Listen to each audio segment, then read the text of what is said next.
आदि मानव के बारे में जितना हम जानने की कोशिश करते हैं उतना ही ज्यादा हम इन सवालों में उलझते चले जाते हैं, क्योंकि जहां अभी के अभी हम इंसान थोड़ी देर धूप के संपर्क में आए तो हमारी हालत खराब हो जाती है। तो ये सोचने समझने वाली बात है कि हमारे पूर्वज यानी कि आदि मानव अपने आप को बचाए रखने के लिए कितनी मुश्किल का सामना करना पड़ा होगा, जिसका हम अंदाजा भी नहीं लगा सकते। लेकिन इतनी कठोर परिस्थिति के बाद भी हमारे पूर्वज जिंदा रहे और आज वो इस धरती की सबसे विकसित प्रजाति के रूप में उभर के सामने आई।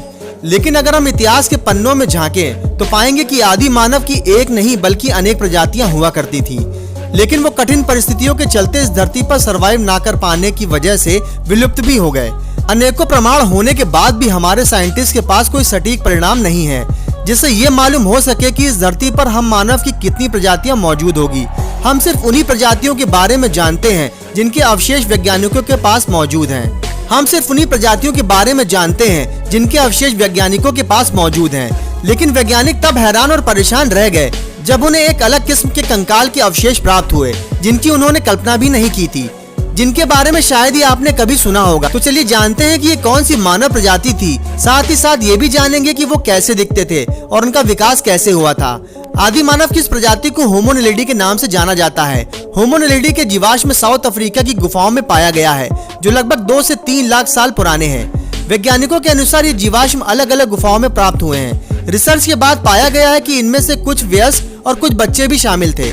लेकिन वैज्ञानिक दोबारा से तब हैरान रह गए जब इनके जीवाश्म गुफा से लगभग 80 मीटर की गहराई में पाए गए। लेकिन आपके मन में सवाल उठ रहा होगा कि आखिर आदि मानव 80 मीटर की गहराई तक क्यों गया होगा।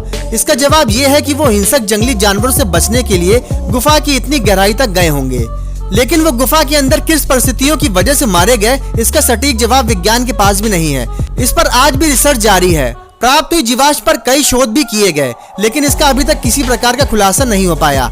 वैज्ञानिकों द्वारा शोध की गई कुछ प्रमाण के अनुसार ये बोला गया है कि जिनका कद छोटा था उन आदि मानव की प्रजातियों की लंबाई अमूमन लगभग 4 फीट 8 इंच हुआ करती थी, जबकि इनका वजन लगभग 40 से 50 किलो के बीच ही हुआ करता था तथा इनके दिमाग का आकार समान आदि मानव की तुलना में काफी छोटा हुआ करता था।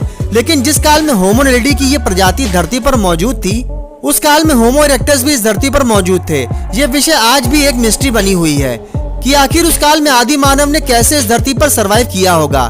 इनके कंधों और पैरों की बनावट के आधार पर विज्ञान का ये मानना है कि आदि मानव काफी लंबी दूरी तय करते थे और ये पेड़ों पर चलने में सक्षम हुआ करते थे और वो आज के मानव की तुलना में दोगुनी रफ्तार से दौड़ सकते थे। वो पेड़ों, जड़ें, पत्तियां, फल और कच्चा मांस खाकर अपना और अपने परिवार का पेट पाला करते थे।